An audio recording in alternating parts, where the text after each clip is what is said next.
주 찬양 주 찬양 내 마음 다해 주 찬양 주 찬양 내 생명 다해. 어둠이 가득한 세상에 횃불을 들었던 사람들. 그러나 그 불빛은 전하지 않으면 쉽게 꺼지기 마련입니다. 개혁의 불길을 이어받아 사람들의 깊은 영혼에 부흥의 불꽃을 일으켰던 사람이 있습니다. 바로 존 웨슬리입니다.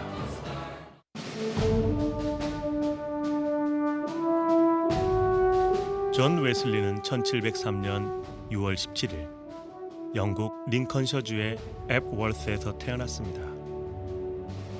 성공의 성직자였던 아버지와 19남매를 직접 가르쳐 키웠던 어머니의 영향으로 어릴 적부터 엄격하고 규칙적인 신앙생활을 받으며 성장하였습니다.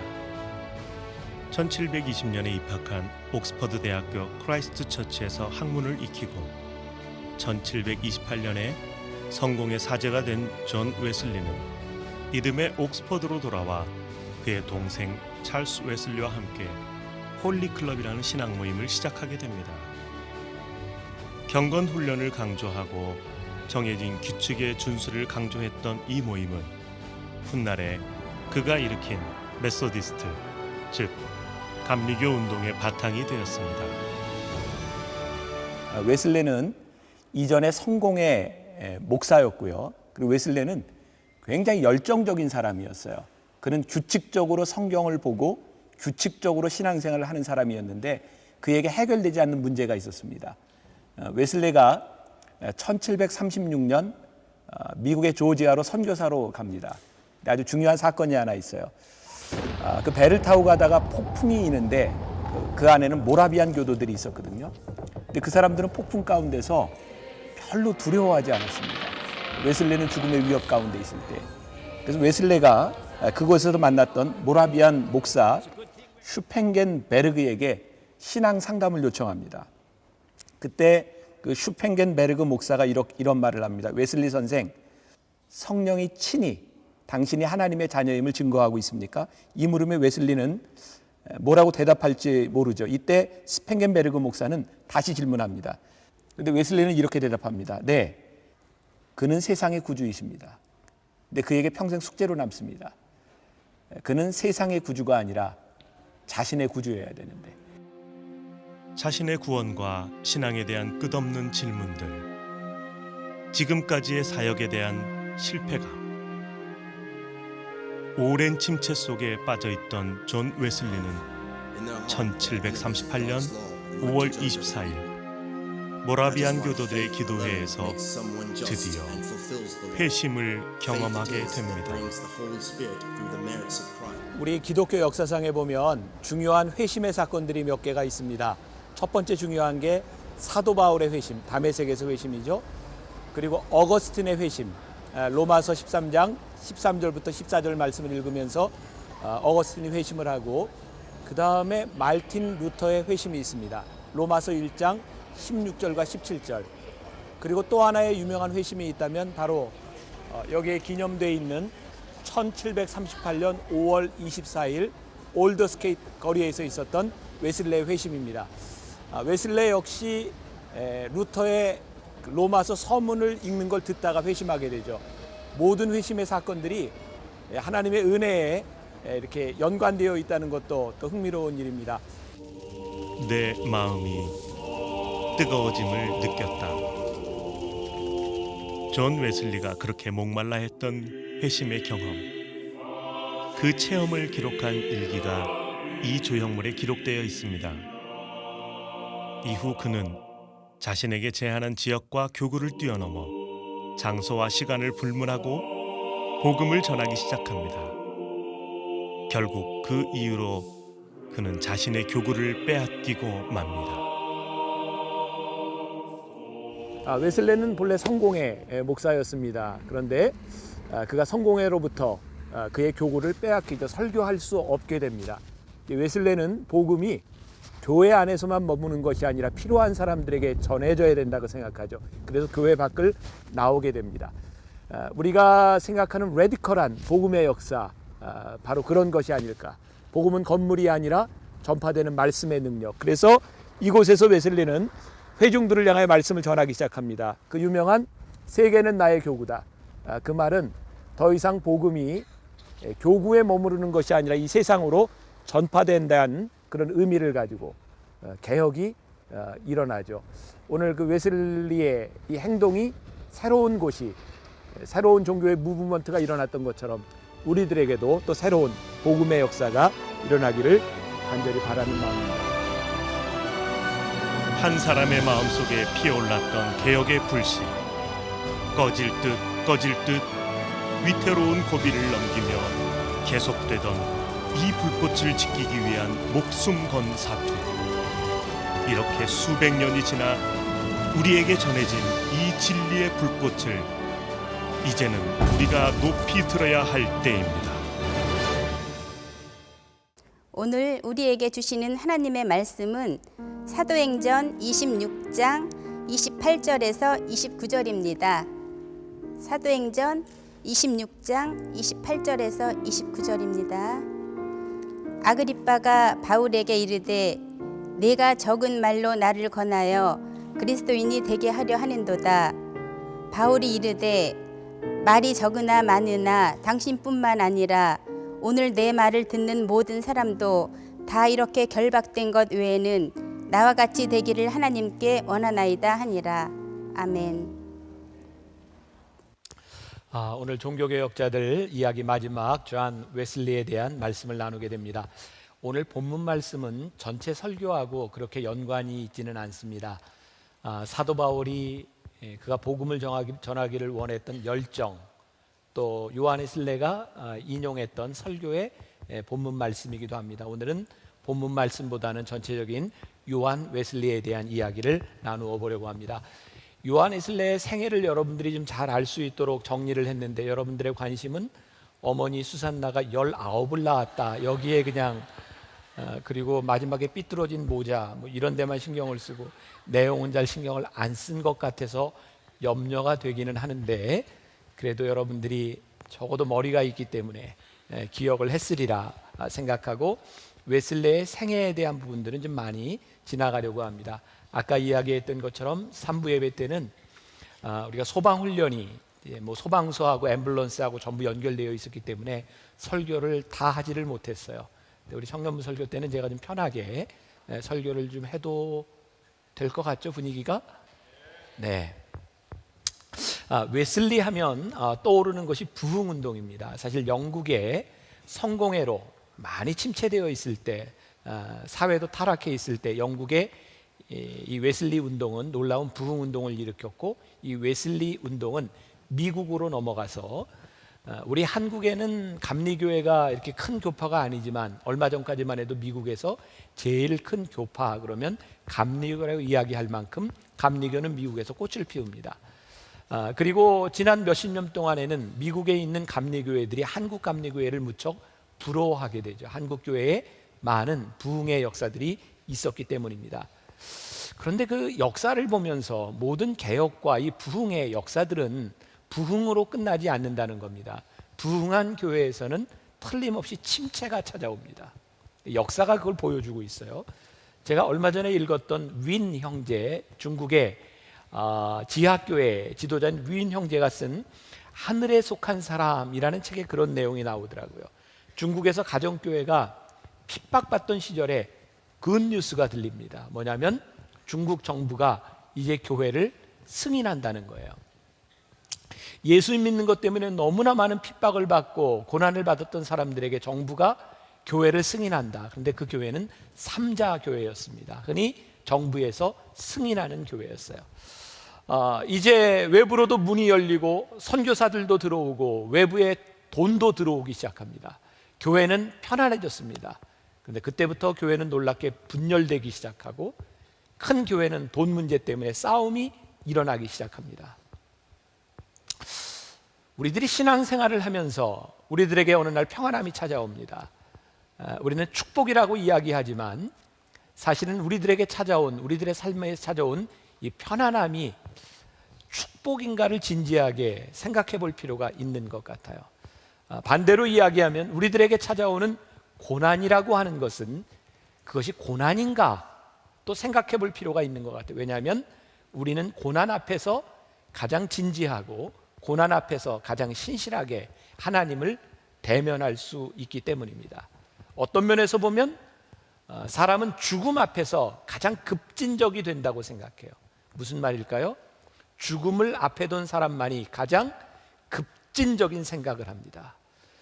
죽음 앞에서 사람은 기본적인 본질적인 생각들을 하게 됩니다. 창세기 4장 26절에 보면 에노스라고 하는 사람이 나옵니다. 가인의 아들입니다. 에노스라고 하는 사람의 이름은 뜻은 부패한, 고칠 수 없는, 죽을 수밖에 없는. 창세기 4장 26절에 에노스라고 하는 사람의 이름이 나오면서 비로소 여호와의 이름을 불렀더라라는 말이 나옵니다. 이게 무슨 말일까요? 인간이 죽을 수밖에 없는 존재임을 깨닫게 되었을 때 비로소 그들이 여호와의 이름을 불렀다라고 말을 하고 있습니다. 우리가 구별해야 될 것이 있습니다. 성장과 부흥은 같은 말이 아닙니다. 교회에 사람이 늘어나는 것이 성장일 수는 있지만 그것이 부흥이 아닐 수도 있습니다. 우리의 몸이 커지는 것, 그것이 성장일 수는 있지만 성숙이 아닐 수도 있습니다. 그래서 우리가 이 커지는 공동체를 보면서 우리들이 이것이 성장인가 부흥인가를 구별할 수 있어야 합니다. 만나교회는 교파가 감리교입니다. 근데 여러분들은 지금까지 아마도 거의 제가 교파에 대한 이야기를 하는 것을 들어보지 못했을 겁니다. 또 감리교단의 창시자가 요한 웨슬레인데 제가 요한 웨슬레를 주제로 설교한 적도 거의 없습니다. 그럼에도 불구하고 저는 가장 존경하는 사람이 요한 웨슬레고 제가 감리교 목사인 것이 자랑스럽습니다. 제가 아무리 자랑스럽고 제가 아무리 존경해도 그리스도를 앞설 수는 없기 때문입니다. 제가 지지난주에 칼빈에 대한 설교를 하면서 조금 염려를 했었습니다. 이 칼빈에 대한 얘기를 내가 이렇게 해도 되나? 근데 아니나 다를까 어떤 목사님이 제 페이스북에 목사님의 설교를 내리십시오. 어떻게 그런 얘기를 할 수 있습니까? 우리는 교단에 누구, 교파에 누구, 교리에 무슨 이야기를 하면 우리의 마음이 무척 상하는 것 같아요. 근데 제 의도는 이 개혁에 대한 설교를 하는 의도는 그 어떤 것보다도 소중한 것이 교단과 교리와 교회를 떠나서 우리들이 말씀으로 복음으로 돌아오는 그 기본에 서자고 하는 이야기인데 제가 또 조금 위험한 말을 좀 하려고 합니다. 잘 들으세요. 긴장하고 어떤 사람이 잠을 자다가 꿈을 꿨는데 죽었습니다. 근데 천국에 갔어요. 천국에 사람들이 쫙 있는 거예요. 야, 도대체 어떤 사람이 천국에 왔을까? 우리 한국교회는 장로교가 제일 큰 교단이니까 혹시 여기 장로교인 왔나요? 손 들어보세요. 아무도 안 왔어요. 이거 이제 큰일 날 얘기예요 지금. 그래서 또 물었답니다. 감리교인 손 들어보세요. 하나도 없어요. 성결교인, 순복음교인, 침례교인 아무도 없어요. 그래서 물었답니다. 당신들은 누굽니까? 우리요? 그리스도인이요. 천국에 온 사람들은 교단의 백그라운드를 가지고 있는 사람들이 아니라 오직 그리스도인들이 그곳에 있었습니다. 저는 우리 세대에 꿈꿔야 될 일이 있다고 생각합니다. 우리들이 말씀을 기본으로 우리들이 어떻게 말씀 앞에 신실한가, 그것이 우리 한국교회와 여러분들 세대의 미래가 될 수 있을 것이라. 여러분들 지금까지 7명의 위대한 인물들을 보면서 여러분들 중에는 좀 디프레스된 사람도 있을 것 같아요. 왜냐하면 여기 나오는 인물들의 학벌이 대단하지 않습니까? 야, 세상에 열 몇 살에 무슨 대학을 졸업하고 야, 뭐 보통이 아니에요. 근데 요한 웨슬레 역시 유명한 옥스퍼드 대학 출신입니다.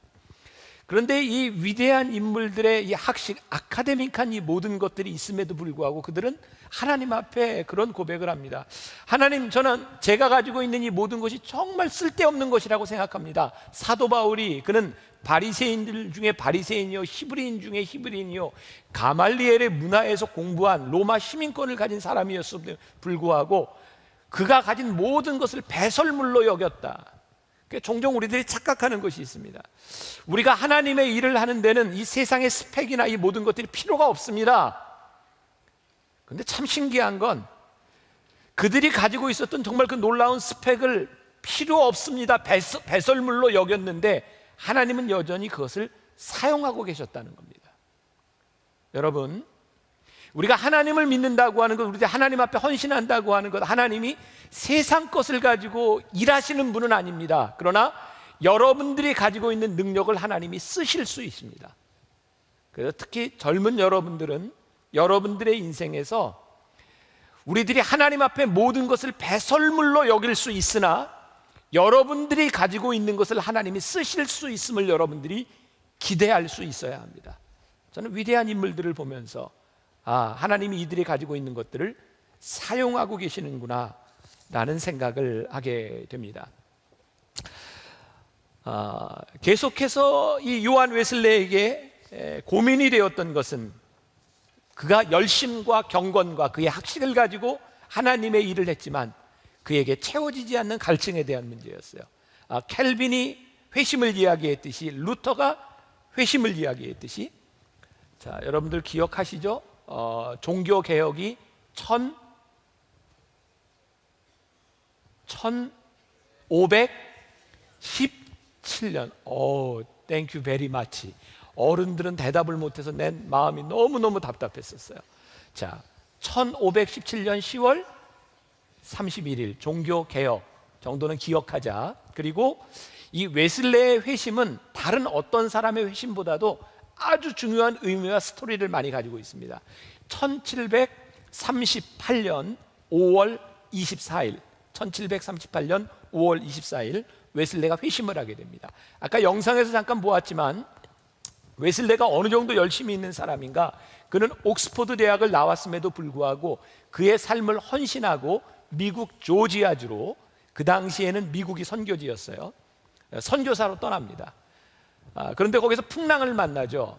죽을 것 같은 상황입니다. 그런데 웬일입니까? 그 배 타고 있었던 모라비안 교도들 중에 애들까지도 전혀 죽음을 두려워하지 아니하고 찬송하는 거였습니다. 존 웨슬레는 그 죽음의 위협 가운데서 자신의 모습을 바라보게 됩니다. 나는 왜 죽음을 두려워하는가? 죽음을 두려워하지 않는 저들은 누구인가? 웨슬레가 그런 고민을 안고 그는 진짜 너무너무 열심히 최선을 다해서 선교 사역을 했지만 그는 실패자가 되어 돌아옵니다. 실패했습니다. 그러던 어느 날 1738년 5월 24일 올더스케이시라고 하는 거리를 걷다가 이 모라비안 교도들이 로마서를 읽는 것을 듣습니다. 로마서 서문을 읽는 것을 듣다가 웨슬레의 편지에 보면 왠지 내 마음이 뜨거워지기 시작했다. 그러면서 그는 중생의 체험을 하게 됩니다. 여러분, 하나님께서 우리의 인생을 바꾸실 때, 우리들에게 중생의 체험이 일어날 때 우리의 삶은 레디컬해지기 시작합니다. 그래서 이 레디컬이라고 하는 말이 참 멋진 말이라고 생각하는데, 여러분들의 삶에 어떤 레디컬한 변화가 있었습니까? 이건 아주 중요한 질문입니다. 여러분들의 인생을 바꾸어 놓는 여러분들의 삶의 분기점, 나는 이때 내 인생이 변했어, 이때 나는 이런 생각을 했어. 여러분들의 인생에 잊을 수 없는 레디컬한 변화가 여러분들에게 있는가? 이건 굉장히 중요한 도전입니다. 웨슬리는 그의 뜨거운 마음을 가지고 중생의 체험을 하고 났더니 지금까지 자기가 하고 있던 설교, 지금까지 자기가 하고 있었던 열심, 그것에 대한 문제가 아니라 자기가 얼마나 큰 죄인이고 하나님이 얼마나 나를 사랑하셔서 은혜를 베푸셨고 그 은혜로 인하여 나는 이제 성결의 삶을 살아야 되겠다고 하는 그의 믿음을 고백하기 시작할 때, 당시 타락했던 겉모습뿐이었던 너무나 형식적이었던 영국의 성공회는 웨슬레에게 설교를 하지 못하도록 금지령을 내립니다. 그 당시 웨슬레가 설교할 수 있었던 교회는 단 4곳밖에 없었다고 말을 합니다. 아까 영상에 나왔던 하남 마운틴이라고 하는 것은 웨슬레가 더 이상 교회 안에서, 교구라고 하는 것은 자기가 맡은 교회를 이야기합니다. 그가 맡은 교구에서 더 이상 설교를 할 수 없었을 때 웨슬레는 이렇게 말을 합니다. 이 세계는 나의 교구다. 흔히 우리들이 좀 오해하는 것은 이 세계는 나의 교구다가 웨슬레가 전 세계에 선교적인 마음을 품고 얘기했다라고 얘기하는데 그런 의미는 아닙니다. 교회에서 설교를 하지 못하도록 문을 닫았다면 교회가 아닌 이 세상이 나의 교구다라고 하는 의미입니다. 여러분, 놀라운 일은요, 우리들이 하나님의 뜻대로 살아가고 우리들이 하나님께 불리움을 받았을 때 세상은 우리를 가로막습니다. 세상이 우리를 막으면 하나님이 우리들에게 길을 내십니다. 바로 영국의 성공회가 요한 웨슬레 그의 강단에 서지 못하도록 문을 닫았을 때 하나님께서는 이 세상에 문을 열어주셨다는 사실입니다. 더 큰 사역의 장이 웨슬리에게 펼쳐지기 시작합니다. 이제 메소디스트, 감리교 운동이 시작됩니다. 이 메소디스트라고 하는 말은 메소드, 방법이라고 하는 말과 더불어서 규칙적인이라고 하는 말을 가지고 있습니다. 웨슬리는 그가 은혜를 체험하기 전부터 그는 굉장히 성실하고 규칙적인 사람이었습니다. 옥스퍼드 대학에 홀리클럽이 있었고 거기에 모인 사람들이 시간을 정해서 말씀을 읽고 기도하고 어려운 사람들을 돕습니다. 그들은 늘 정확한 시간에 모였습니다. 사람들이 그들을 바라보며 저들을 메소디스트, 규칙쟁이라고 불렀습니다. 그게 감리교라고 하는 말이 생겨나게 된 이유입니다. 여러분, 정체성이라고 하는 것은요, 누군가에 의해서 우리들이 비춰지는 것이기도 해요. 사도행전 11장 26절, 우리 한번 성경 봅시다. 저기 만나매라고 되어 있죠. 저기 만나매가 뭐냐면 바나바가 사울을 만나매, 이 말입니다. 같이 읽어봅시다. 만나매 안디옥에 데리고 와서 둘이 교회에 1년간 모여 있어 큰 무리를 가르쳤고 제자들이 안디옥에서 비로소 그리스도인이라 일컬음을 받게 되었더라. 저기서 지금 중요한 게 뭐예요? 안디옥에서 비로소 그리스도인이라 불리움을 받았더라. 저게 사도행전 몇 장이요? 11장.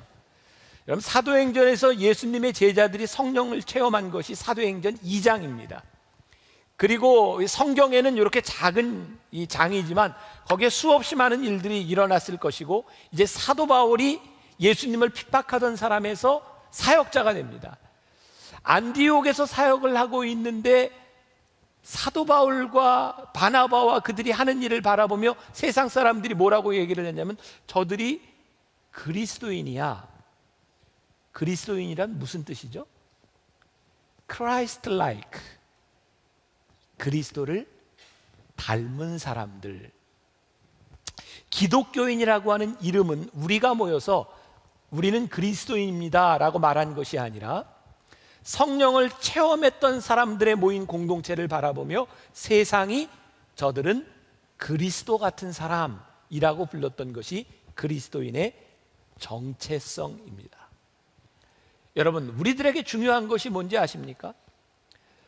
우리가 나 자신을 뭐라고 주장하는 것이 아니라 여러분들이 가지고 있는 믿음과 여러분들이 가지고 있는 신념과 여러분들이 살아가는 삶을 바라보며 누군가 여러분들에게 말하는 것, 그것이 여러분들의 정체성입니다. 여러분들이 잠이 확 깰 이야기를 좀 하겠습니다. 이미 깨 있나? 이번 주에 우리 부목사님들이 나한테 아주 highly recommend 했어요. 목사님 꼭 봐야 하는 드라마가 있습니다. 요즘 불금이 돼도 이 드라마 때문에 집으로 돌아옵니다. 그 드라마 아세요? 미생.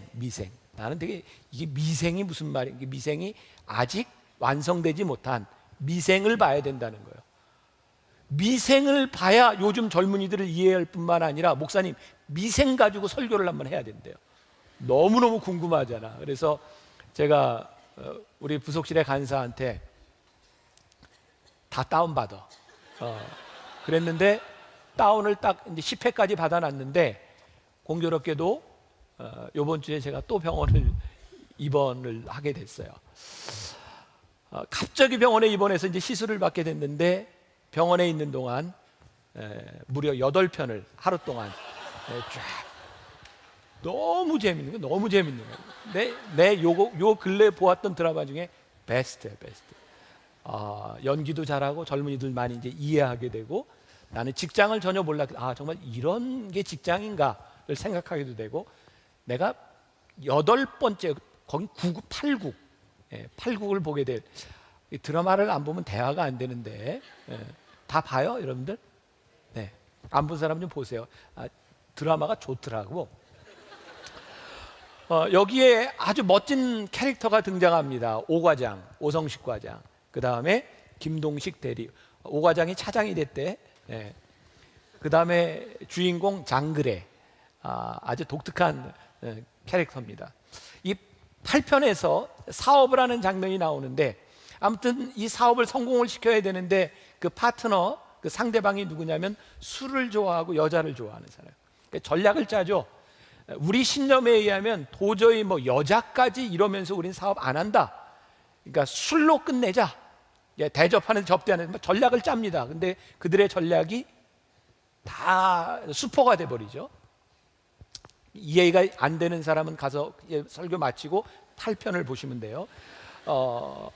그리고 결국은 여자와 함께 이제 호텔로 가야 되는 상황이 된 거예요. 그러면 이제 여러 가지 상황이 끝나고 아침이 됐어요. 어떤 여자가 이렇게 앉아 있습니다. 딱 그러다 고개를 돌리고 그 남자를 보는 남자가 깜짝 놀래요. 거기에 자기 와이프가 있는 거예요. 거기까지 내가 보고 이제 설교를, 이제 병원에서 제가 드라마만 본 건 아니에요. 이제 설교 준비도 하고 드라마도 보고, 내가 이제 거기까지 보고 이 설교를 하면 이제 내가 쭉 보면서 요 밑에다가 너무너무 감동적인 거예요. 그런데 내가 이렇게 썼어요. 신념을 지킨다는 것은 소중한 것을 포기할 수 있다는 것이다. 그들이 사업을 하면서 절대로 이것만은 안 된다고 하는 신념 때문에 그들이 그 여자 문제만 해결했으면 될 것을 포기하고 돈을 포기했다는, 너무너무 멋있는 거예요. 그리고 이제 드라마를 계속해서 봤어요. 봤는데 결국 스토리는 그 여자 그 부인이 탁 호텔방에서 이렇게 탁 옷을 약간 벗은 채로 이렇게 탁 에로틱하게 이제 돌아보는 이제 그 순간 이게 모든 것이 끝났다고 생각했는데, 사실 이 사업의 실권자가 아내랍니다. 그날이 결혼기념일이었고 이 아내는 감동해서 이 남편이 수주하려는 것에 2배를, 그래서 이제 해피엔딩으로 끝납니다. 그때 제가 드라마는 드라마다라고 생각을 했어요. 거기까지 안 갔으면 전 너무너무 멋있을 거라고 생각했어요. 근데 드라마는 드라마틱하게 그렇게 끝나더라고요. 우리의 인생은 그렇게 드라마틱하지 않습니다. 저는 거기까지, 내가 죽어도 버리지 못하는 우리의 신념과 내 속에 믿음이 있기 때문에 죽어도 버리지 못하는 우리의 믿음, 그것은 때로 우리로 하여금 소중한 것을 잃게 할지도 몰라요. 그러나 그게 우리입니다. 만일 우리들이 신념을 지키며 우리들이 소중한 것을 포기하지 않아도 된다면 신념을 지키지 못할 사람이 누가 있겠습니까? 웨슬리는요, 그가 받았던 은혜로 말미암아 그가 크리스찬이 된다는 것, 복음을 전한다고 하는 것, 그것은 그에게 결코 쉬운 일이 아니었습니다. 그 웨슬리 당시의 그 일화에 보면 메소디스트, 이 감리교라고 하는 말이 어느 정도 신용이 있었는가, 사람을 뽑는, 직원을 뽑는 인터뷰에서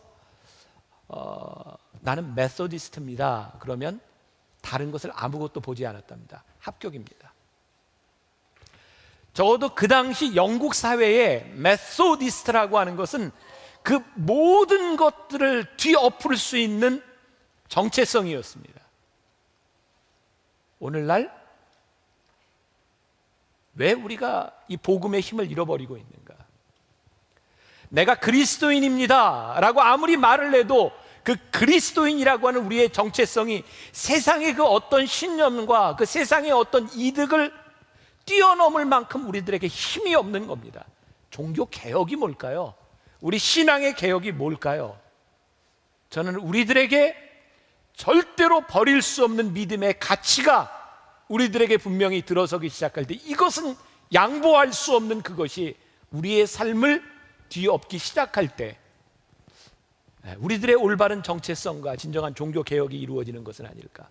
자, 오늘 여러분들이 이제 이야기하는 별로 길지 않습니다. 웨슬리 설교 중에 참 멋진 설교가 여러 개 있지만 그 중에 두 편 중에 하나가 크리스찬 퍼펙션이라는 설교가 있습니다. 그리스도인의 완전. 또 하나의 설교는 almost Christian, 거의 크리스찬. 제가 이 설교 두 개를 가지고 웨슬레의 생각을 여러분들과 좀 나눠보려고 합니다. 당시 웨슬레 당시 그리고 웨슬레가 고민했던 것 중에 하나는 almost Christian, 거의 크리스찬이라는 것이었어요. 분명히 크리스찬 같기는 하는데 완벽하지 않은, 완전하지 않은 거의 크리스찬. 그러면서 웨슬레의 설교 중에 정직함이라고 하는 것이 온전한 크리스찬을 의미하는 것은 아닙니다 라는 말이 있어요. 여러분, 하나님을 믿는 사람이나 믿지 않는 사람이나 보편적 가치가 있습니다. 그것은 양심이기도 하고 도덕률이기도 합니다. 여러분들처럼 이 시간에 예배를 드리지 않지만 여러분들보다 정직한 사람 많이 있습니다. 어쩌면 여러분들보다 훨씬 더 도덕적으로 뛰어난 사람이 있을 수도 있습니다. 그러나 이 도덕적인 것, 보편적 가치, 정직함을 가지고 우리들이 온전한 크리스찬이라고 이야기할 수는 없다. 이 말이 여러분들에게 보편적 가치를 무시해도 된다는 것은 아닙니다. 여러분들이 아무리 보편적인 가치와 정직성을 이야기해도 여러분들이 크리스찬이 되는 것으로는 모자라는 것이 있다는 거예요. 또 하나, 웨슬리가 보기에 심각한 것 중에 하나가 almost Christian, 거의 크리스찬들 중에 문제가 뭐냐면 경건의 모양을 가지고 있는 것입니다. 예를 들어 옛날 율법 시대 그 바리새인들은요, 경건한 사람의 표 중에 하나가, 경건한 사람은 늘 말씀을 묵상하고 기도하는 자세로 다닌답니다. 그래서 말씀을 읽고 이렇게 다니다가 나무에 부딪혀요. 그럼 여기에 혹이 나거나 이렇게 피가 납니다. 그래서 사람들이 말씀을 보면서 이렇게 머리에 피가 난 사람을 보면 저 사람은 참 경건하구나 라고 생각을 했대요. 그래서 언제부터인가 경건한 사람들이 책을 읽고 나갈 때 나가기 전에 먼저 부딪히고 그리고 이제 책을 읽고 나간다는 겁니다. 이유가 뭔가요? 저 사람이 경건한 사람이구나 라는 소리를 듣기 위해서입니다. 근데 가만히 보세요. 우리들이 오늘 예배를 드리며 우리들의 신앙생활 가운데 우리들의 경건함을 보이려고 하는 행동들이 참 많이 있습니다. 나는 사실 이 설교를 준비하다가 이게 번역이 잘못된 것이 아닌가라고 생각했었어요. 왜냐하면 경건에 대해서, 경건의 모양에 대해서 이런 말을 하더라고요. 남을 축복하고 다른 사람을 저주하지 않습니다. 예할 때 예하고 아니오할 때 아니오합니다. 남을 욕하지도 않고 남이 없는 데서 험담하지도 않습니다. 아니, 모든 언사를 조심합니다. 술 취하지 않습니다. 흥청거리지 않습니다. 탐식하지도 않습니다. 다른 사람과 평화하려고 노력합니다. 악을 악으로 갚지도 않습니다. 남을 위하여 수고하고 희생하는 일에 절대로 마다하지 않습니다. 게으르지 아니합니다. 선을 행할 기회가 있는 대로 모든 사람들의 영혼과 육신을 위해 각종의 선을 행합니다. 경건의 모양을 가진 그는 또한 은혜의 수단을 활용합니다. 예배 시간에도 매 순서마다 주의를 기울이며 진지하게 행동합니다. 성만찬을 받기 위해 앞으로 나아갈 때는 더욱 조심하며 나가 이렇게 말을 합니다. 하나님, 죄인인 나에게 자비를 베푸소서. 게다가 가족 기도회를 가지고 개인 기도 시간을 정해놓고 있으며 매일매일 실천하는 사람입니다. 하나님의 집에 들어올 때도 한결같은 모습으로 출입하며 절대로 예절에 거슬리는 일도 하지 않습니다. 어디에 내놔도 누가 보기에도 경건의 모양을 가진 아주 진실한 크리스천으로밖에 생각할 수 없습니다. 아니, 이 정도면 대체 뭘 원하는 거예요 도대체? 난 진짜 번역이 잘못됐다고 생각했어요. 아니, 이 정도 되면 대체 뭐를 더 원하냐 이 말이에요. 웨슬레는 이렇게 살았어요. 자기의 모든 것 포기하고 경건하게 남을 돕기 위해서 그는 은혜를 받기 전에도 그가 받는 월급 중에 자기가 쓸 돈만 딱 떼어놓고 나머지 돈은 다 어려운 사람을 도왔어요. 월급이 올라가도 필요한 거 말고는 다 어려운 사람을 도왔어요. 그런데 웨슬레의 마음속에 해결되지 않는 문제가 있는 거예요. 내가 아무리 경건하게 살아도, 내가 경건한 척을 해도, 이렇게 살아도 내 마음속에 해결되지 않는 이것이 무엇인가? 그의 마음이 뜨거워지기 전에 하나님께서 그를 구원하시고 그를 살아가신다고 하는 믿음에 확신이 들기 전에 그의 모든 경건함들은 그에게 얼마나 부담스러운 일이었는지 몰라요. 저는 이 웨슬리를 너무너무 잘 이해할 수 있어요. 저도 태생적으로 굉장히 성실한 사람입니다. 일단 나는 내가 해야 될 일을 끝내놓지 못하면 다른 일을 하지 않는 사람입니다. 내가 해야 되는 일에 대한 성실성. 저는 그거 하나만은 내가 내놓을 수 있는 일이라고 생각해요. 제가 88년부터 목회를 시작했어요. 여러분 믿어지세요? 88년부터 지금까지 26년 동안 한 주도 안 빼놓고, 난 토시 하나 안 빼놓고 설교를 다 썼습니다. 지금까지 여기 마찬가지. 오늘 12페이지의 원고를 가지고 있어요. 내가 다 쓰는 겁니다. 26년 동안 한 번도 어겨보지 않았어요. 나 나름대로의 성실성. 군목으로 목회를 시작했을 때 나에게 은혜의 체험은 없었지만 내가 목사로서의 경건성과 목사로서 해야 되는 일이 무엇인가, 심지어 우리 지휘관, 연대장, 우리 사단장 그 두 분이 다 지금 목사가 됐어요. 나를 바라보며 목사님은 군목 체질입니다. 말뚝박으세요. 군목을 얼마나 열심히 했는지 나한테 말뚝박으라고 할 만큼 정말 열심히 군목 생활했어요. 시켜서 한 일이 아니었어요. 나는 젊은이들에 대한 안타까운 마음, 내가 TD 가서, 나하고 TD 갔다 온 사람은 다 들었을 거예요. 남자가 200km를 안 걸어보고 인생을 얘기하지 말라 그랬잖아요. 내가 장교 훈련 받으면서 200km 훈련 받고 딱 행군 끝났더니 엄지발톱 2개가 쏙 빠졌거든. 근데 그때 훈련 생각이 나서 내가 군목으로 있던 그 부대의 병사들 훈련 받는 거 보면 너무너무 마음이 안타까웠어요. 우리 군종병들 다 데리고 동두천에 있는 큰 엿 공장 가가지고 판엿 사다가 그냥 밤새도록 쪼개가지고 3,000개 봉지 만들어서 정말 제일 힘든 마지막 그 언덕 넘어올 때 그 길목에 서가지고 얘들아 얼마나 힘드냐, 엿 먹어라. 그리고 막 엿 주고. 그때 병사들이 나에게 했던 말 내가 잊지 못해요. 목사님, 그 힘든 때 엿 먹고요, 훈련 잘 마쳤어요. 내가 정말 전방을 철책을 누비고 다녔어요. 그때 내가 빨간 프라이드 타고 다녔는데 서부전선이었기 때문에 차가 그래도 많이 다녔고, 아니면 걸어서 커피 타가지고 다니면서 참 열심히 성실하게 했어요. 다른 사람들 보기에 성실했어요. 근데 나에게 해결되지 않는 문제, 그건 내 영혼에 대한 문제였어요. 웨슬레가 왠지 마음이 뜨거워지는 체험을 했던 것처럼 나에게 어느 날 찾아왔던 군목 2년 차에 내가 개인 기도실에서 기도를 할 때 하나님이 나를 사랑하신다는 고백을 하는 그 순간부터 나의 문제가 해결됐어요. 나는 내가 해야 되는 경건한 일, 내가 해야만 되는 일 때문에 너무나 힘들었던 나에게 내가 무언가를 해야 되는 동기가 생기기 시작했어요. 저는 웨슬레의 마음이, 웨슬레의 뜨거움이 그거였을 것이라 생각해요. 더 이상 내가 거룩하려고 하는 것이 아니라, 내가 더 이상 선하려고 하는 것이 아니라, 내 삶에서 해야 되는 그 일들이 생기기 시작한 건 그에게 굉장히 놀라운 일이었을 것 같아요. 거의 크리스찬, 하나님을 섬기고자 하는 진정한 의도, 하나님의 뜻대로 살아가고자 하는 소원, 그것도 거의 크리스찬이라 이 말이에요. 그러면 크리스찬 퍼펙션, 완전이란 무엇일까? 요한웨슬리의 설교 중에 마가복음 12장 20절 말씀, 유명한 황금률이 나옵니다. 내 마음을 다하고 목숨을 다하고 뜻을 다하고 힘을 다하여 주 너의 하나님을 사랑하라. 하나님을 사랑하지 않는 자의 모든 것은 거의입니다. 여러분 어떻게 생각하는지 모르겠어요. 우리가 원하는 것이 있어요. 나는 하나님과 동행하며 살고 싶습니다. 매일매일 하나님의 뜻을 물으며 살고 싶습니다. 하나님의 말씀 가운데 거하고 싶습니다. 존 웨슬레에게 있어서 이것은 거의 크리스찬입니다.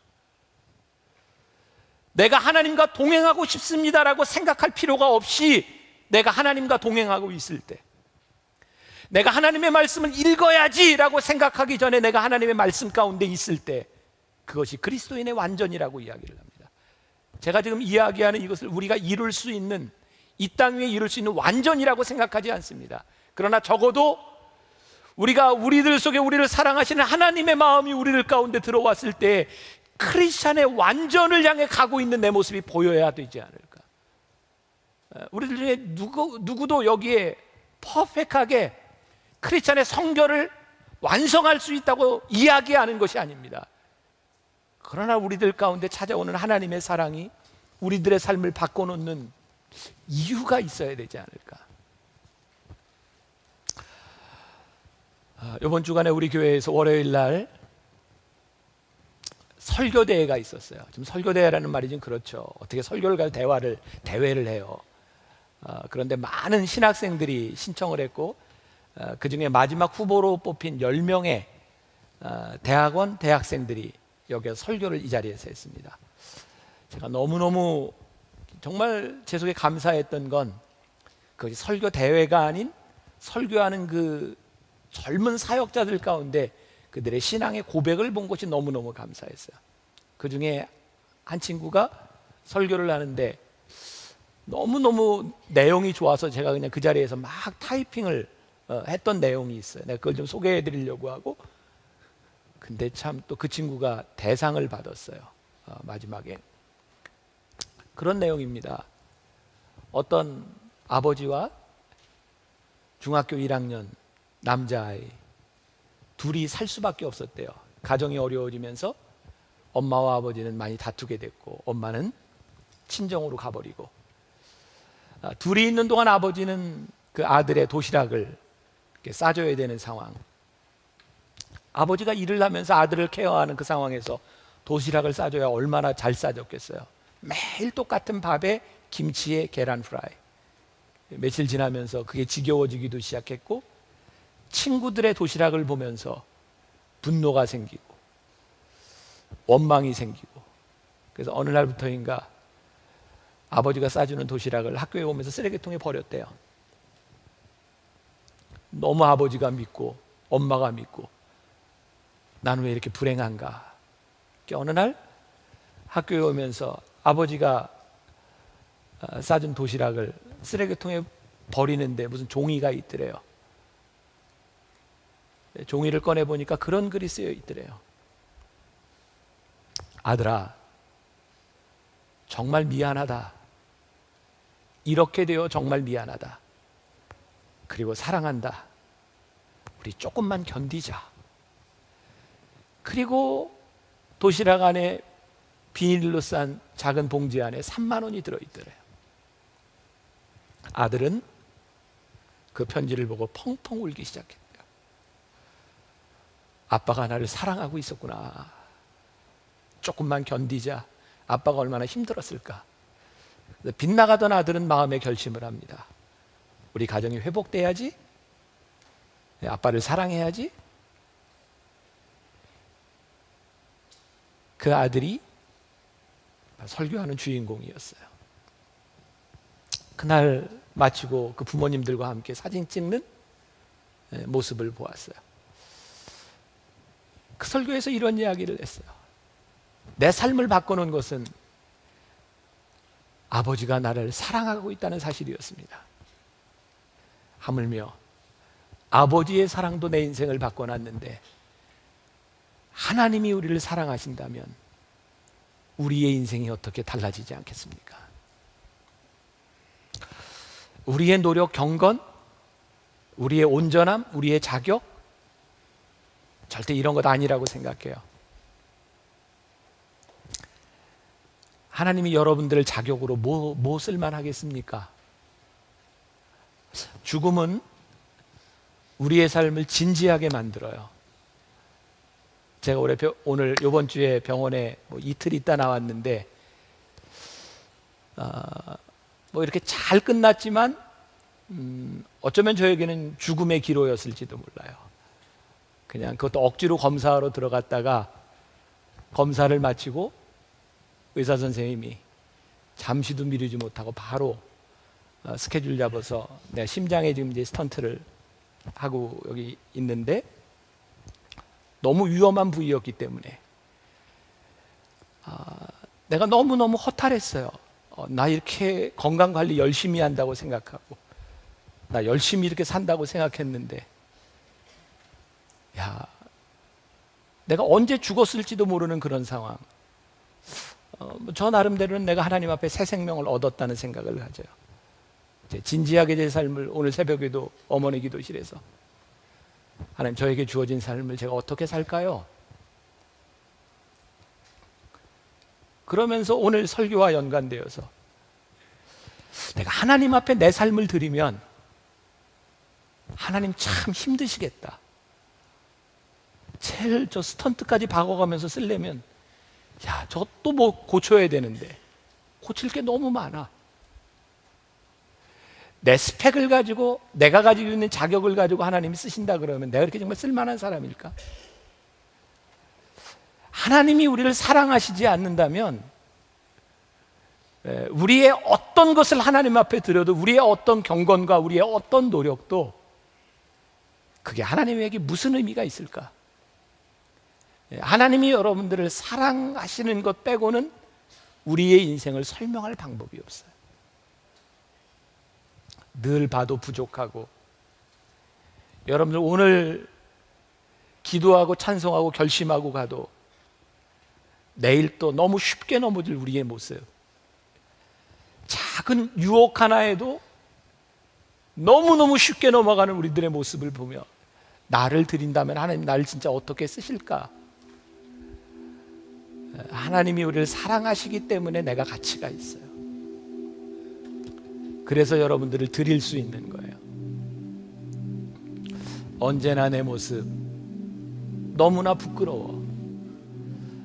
그러나 우리들이 하나님 앞에 다가갈 수 있는 것, 우리를 사랑하시는 하나님 때문입니다.